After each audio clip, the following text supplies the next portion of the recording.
pack of Avalon cigarettes, please. Yes, sir. Just a moment, sir. Don't forget your change. You'd never guess, but Avalon's cost you less. So why not always travel on with Avalon?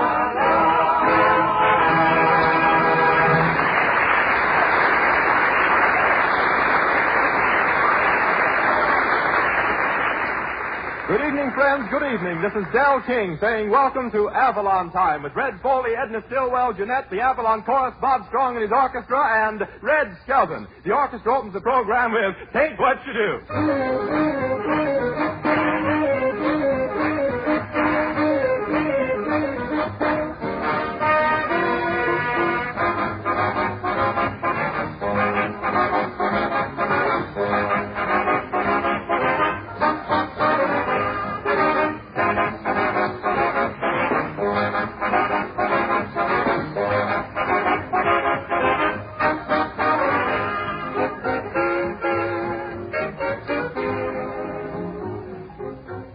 Ladies and gentlemen, Avalon cigarettes offer you two all-important advantages.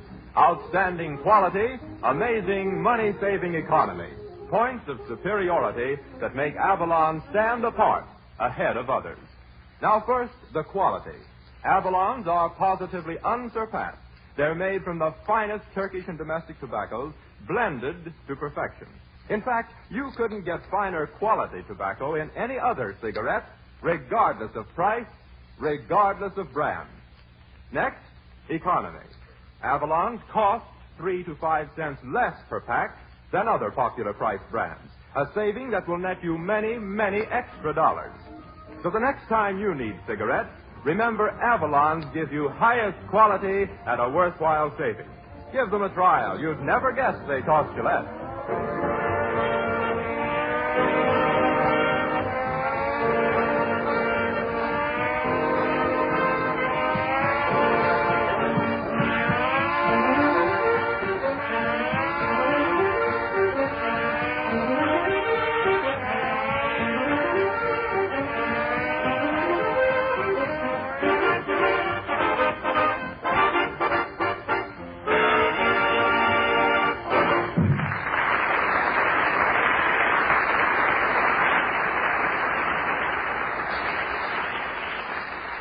And now we bring you the only man in radio who always puts his best foot forward and then stumbles over it, Red Skelton.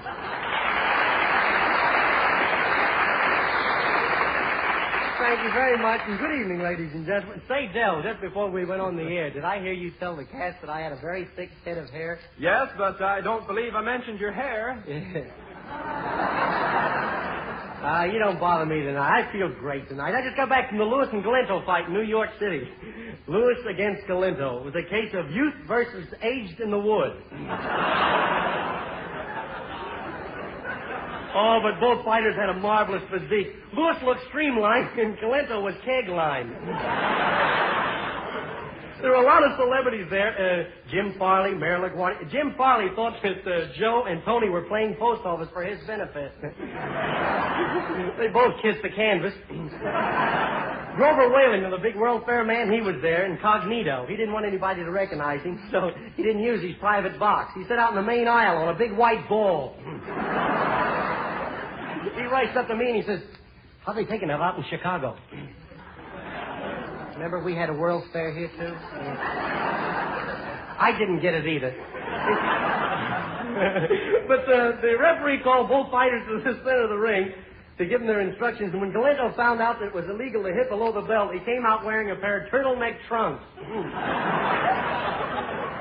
With sleeves. You know, I used to be a fighter myself. They used to call me the Wallpaper Kid. I always got a pacing. I got the lightweight belt, the heavyweight belt, the middleweight belt. In fact, I was belted right out of the business. What a fight. I used to dress in a fight in a full dress suit, you know. That's in case anything happened to me, they could just fold my arms. I was known as a club fighter. Of course, they'd never let me take the club in the ring. I remember my biggest fight was in the Chicago Stadium. I walked to the center of the ring, and I took off my robe. Women, that's out, isn't it? I forgot.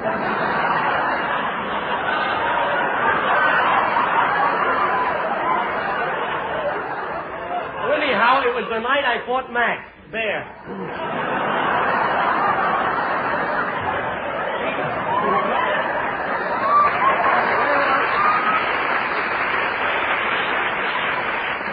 Well, that's the end of the first round. Bob Strong and the boys will now take over with back-to-back. Hit it.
That was Bob Strong and the boys playing their brand new number, Back-to-Back.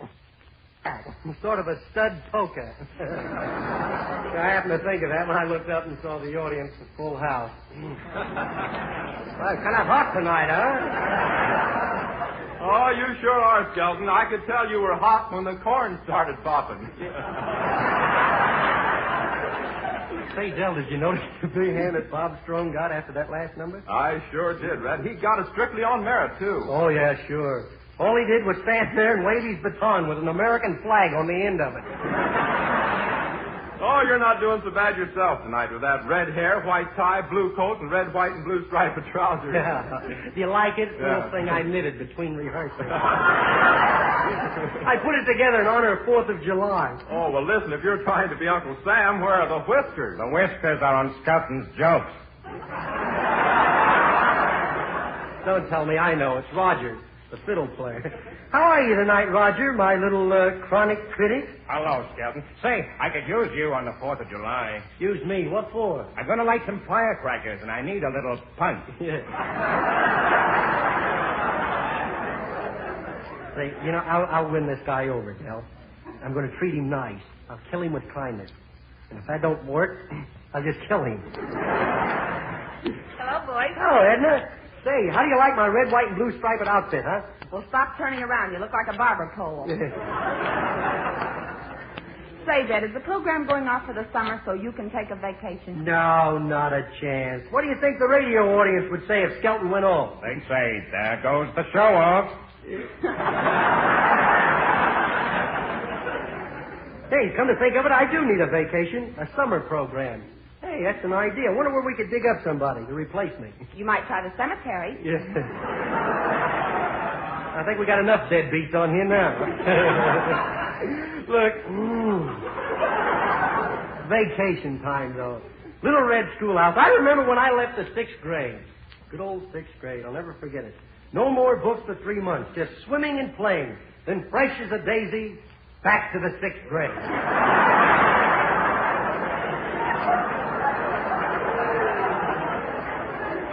You know, it seemed like it was only yesterday that I was a barefooted boy. See, I wonder, when did I get my first pair of shoes? Yesterday. Say, you know, if I could get somebody to replace me, I would go on a vacation. Come in. Hey, who's this guy with a flyer suit and goggles? Hey, are you an aviator? Well, I ain't an angel with a dirty face.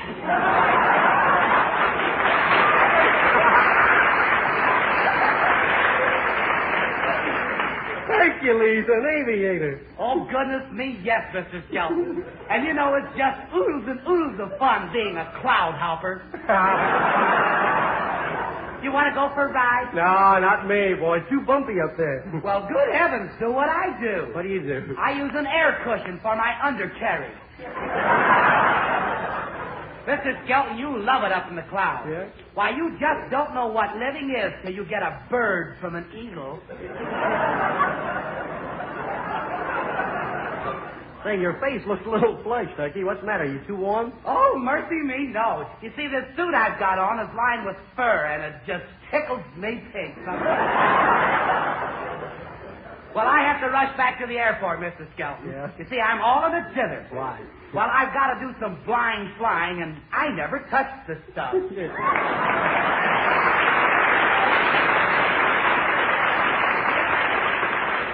Good old Herky. I bet he thinks an air pocket is something for a nudist.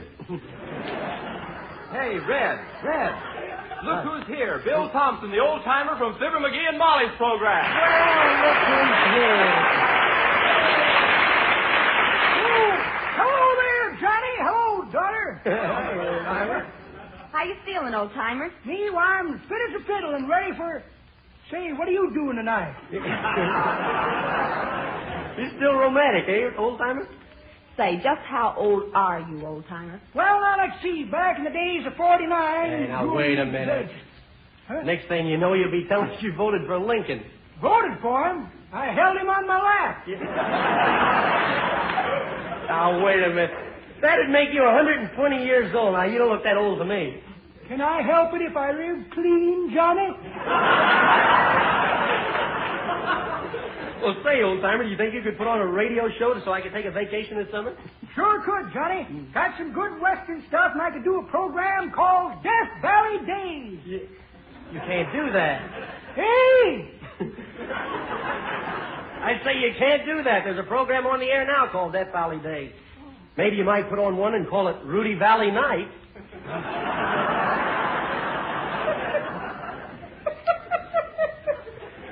That's pretty good, Johnny, but that ain't the way I heard it.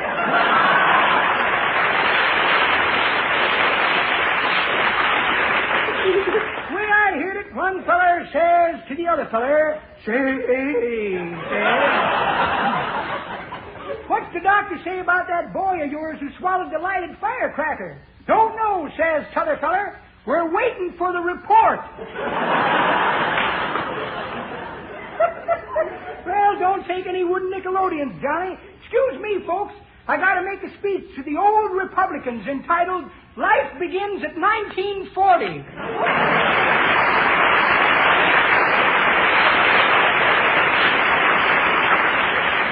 Oh, boy, quite a guy, that old-timer. I'll bet he remembers when Finn was a huckleberry and not a Mickey.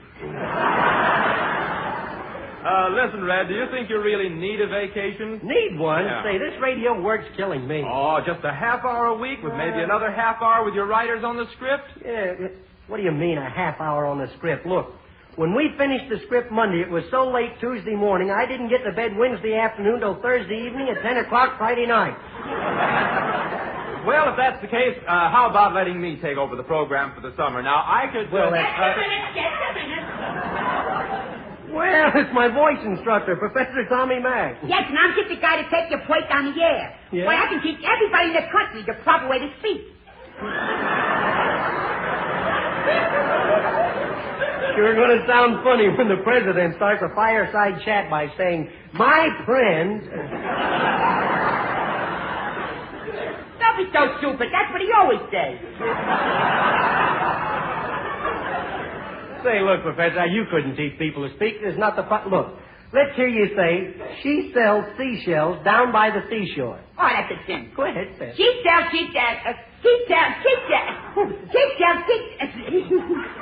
She peddles trams down by the waterfront.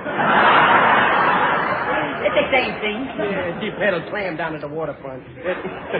Now listen, on the way to you, I'm going to show everybody how to get breath control. Here, let me show you. Pull in your stomach. Pull in your stomach. Touching my backbone now. Oh, no, you better let your stomach out. Why? Your pants just went to half mast. Oh. Now, the next thing I want to show you is the construction of syllables. Now, take a poem like Rub-a-dub-dub, three men in a tub. What's so funny? What's so funny? I bet there's not one person here knows what I'm talking about.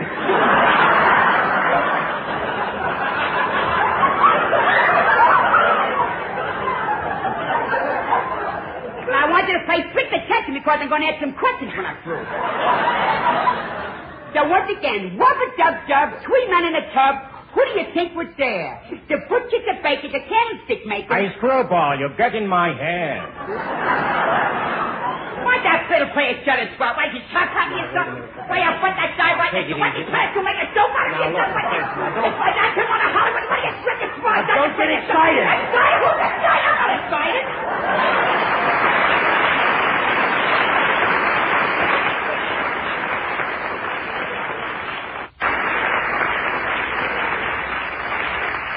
Look, I think I better step outside a few minutes and get a bit of fresh air.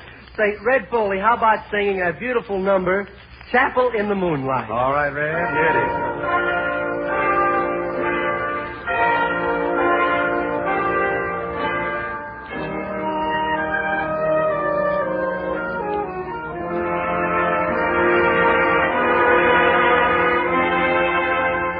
There's a little old church that's covered with moss, where I held your hand tenderly. I often go there to gaze at the cross and dream that you'll come back to me. How I love to hear the organ in the chapel in the moonlight, while we're strolling down the aisle where roses entwine. How I'd love to hear you whisper in the chapel in the moonlight. That's the love light in your eyes forever will shine till the roses turn to ashes, till the organ turns to rust.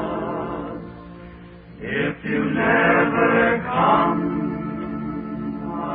still be there till the moonlight turns to dust. How I'd love to hear the choir in the chapel in the moonlight as they sing, "Oh, promise me forever be mine. Forever be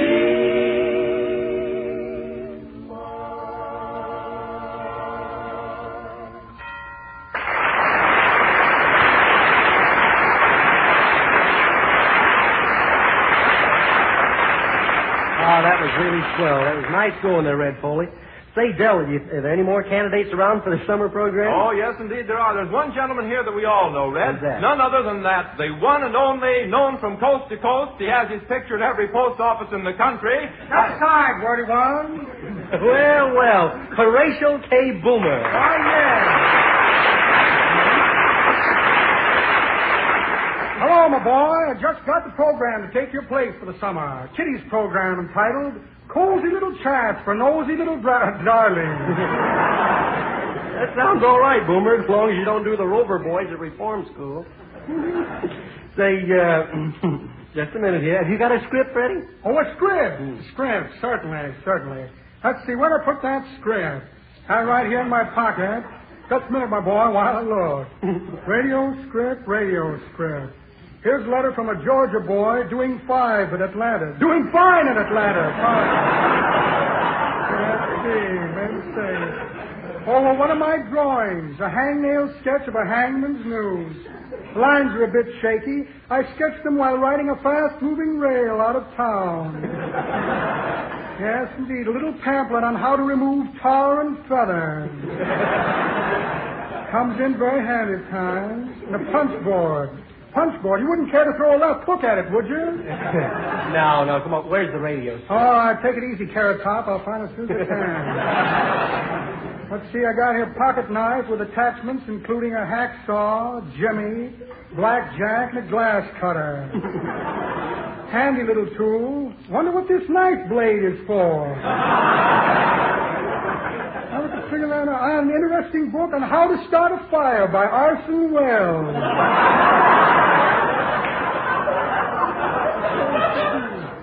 There's a magnet, a pocket comb with buck teeth.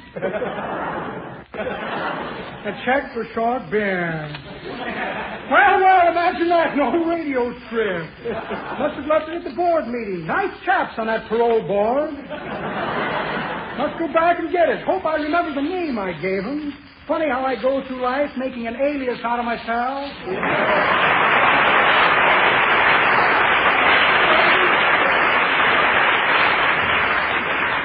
Say, I'm lucky that guy didn't talk me into spending my vacation at Leavenworth. Ladies and gentlemen, for those who tuned in late, this is not We the People. What's the difference so long as you wow the people?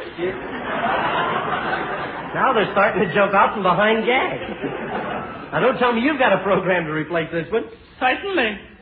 I'm Gypsy Rose Levy. For a summer program on the radio, I'm telling fortunes. Yeah. With hypnotism. With reading tea leaves. Well, there's no tea leaves around here. This is the Avalon cigarette program. So I'm reading the ashes. No, now that hypnotism sounds like something interesting for the listeners. Say, put me in a trance so that I can have a preview of what I could expect on a vacation. Up in the North Woods someplace. Okay. Huh?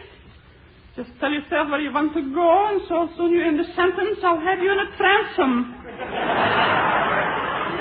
Look, I want to dream about a vacation up in the North Woods. Look me in the eye, if you'll be so kindly. Which is the good one? The other one. Well, look, I like to get about 100 miles away from radio, from friends, and from the radio. And look me in the eye.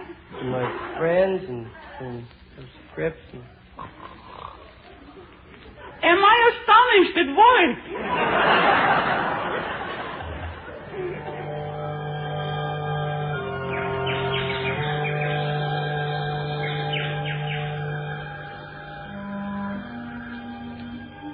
Oh, boy, all alone up in the North Woods at last. No radio cats to rib me, no stooges to heckle me. Perfectly quiet.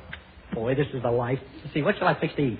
Short ribs, stewed tomatoes, scalped with corn, a dash of ham, and heckleberry pie. Yeah. Who said that? I could have sworn I heard a voice. Oh, it's probably just some hangover from a broadcast. It's about time, though, I found and asked myself a very serious question. I bet you get a silly answer. Yeah. Say, that sounded like that. No, it couldn't be. Let's see, what was the question I was going to ask myself? Oh, yeah. What is a radio comedian, anyhow? A screwball whose mind suddenly went blank. Yeah. That's Roger's voice, or I'm a monkey's uncle? Hello, Uncle Red. Yeah. Now I'm a monkey. That ain't possible. Don't tell me that I've forgotten those vaudeville days. I'm a radio comedian. I'm having one of those radio nightmares. No. I'll pinch myself and wake up. Oh, what's with your pinching? Oh, I'm getting jittery. I'll take this gun and go out and hunt some deer. Say, is that a deer over there? Well, it ain't a full moon. Oh, I'll bet those are just echoes. Sure, that's what. I'm standing on the edge of Echo Canyon. I think I'll try out a few echoes. Hello. How are you? Vaudeville. Gosh, even Vaudeville's coming back. That ain't the way I hear it. No, it can't be. My mind's wandering. I'm losing my mind. No. Well, imagine that. No mind. Must be a radio comment. Not enough sleep. Writing scripts, that's what's doing it. I can't take it. Voices, heckling, stooges, every time I open my mouth. Never open your mouth unless you have nothing to say. Telegram from Mr. Skelton. Telegram from Mr. Skelton. Hey, Skelton. I'm a nut. You never get it. They cost you less. What happened to the old Well, imagine that. Open up motherfucker. Just a minute, Oh, no. Let me go away. I'm tired. I need a rest. No, let me away. Red, Yeah. wake up. Wake up. Here's a telegram. What? Here's a telegram for you. Well, gee, where am I? Oh, gee, I must have dozed off to sleep there.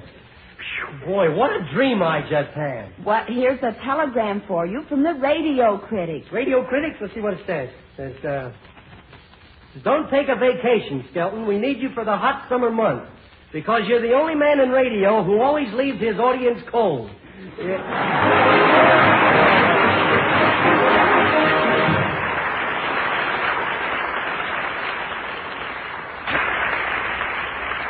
Ladies and gentlemen, it's just like finding money when you switch to Avalon cigarettes. You see, Avalons cost 3 to 5 cents less than other popular price brands. And that repeated saving of 3 to 5 cents on every pack of cigarettes you smoke turns into many, many dollars in a very short time. And remember this, it's extra money you'd never have otherwise. But without knowing, you'd never guess they cost you less. Because you get this money-saving economy in Avalon as an extra. Their quality cannot be surpassed by any other cigarette, regardless of price, regardless of brand. Avalons are made from the very finest Turkish and domestic tobaccos that grow. Yes, ladies and gentlemen, Avalons are cigarettes that are long on quality, short on cost. Try a pack tonight.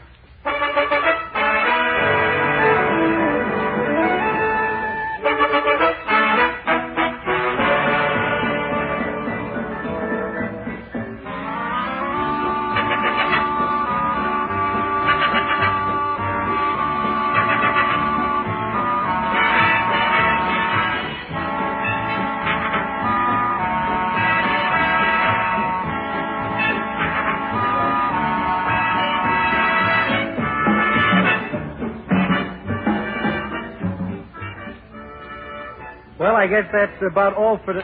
Hey, what's this, Del? It's just a blank piece of paper. Well, how about that? We haven't got any finish to the show. What? No finish to the show? Well, imagine that. No finish to the show. Thought I had one in my pocket. Yes. Well, maybe you could use this for a finish. Can of varnish. Wonderful finish. Yeah. That finishes all right. Good night, ladies and gentlemen. See you next week.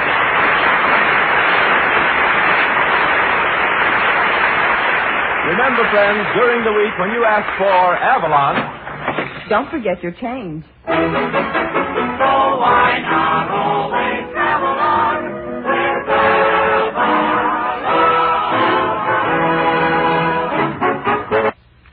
yes, you'd never guess, but Avalons cost only 10 cents plus city or state tax.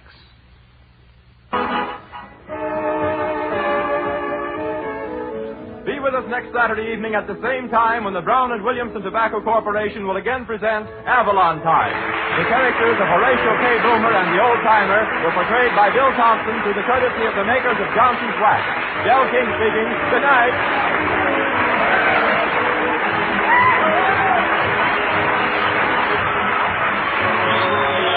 The selection back-to-back heard on this program is from Second Fiddle. This is the National Broadcasting Company.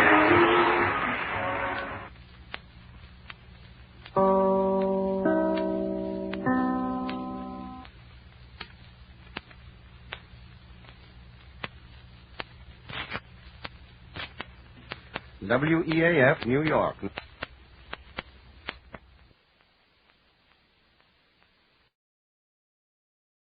WEAF, New York.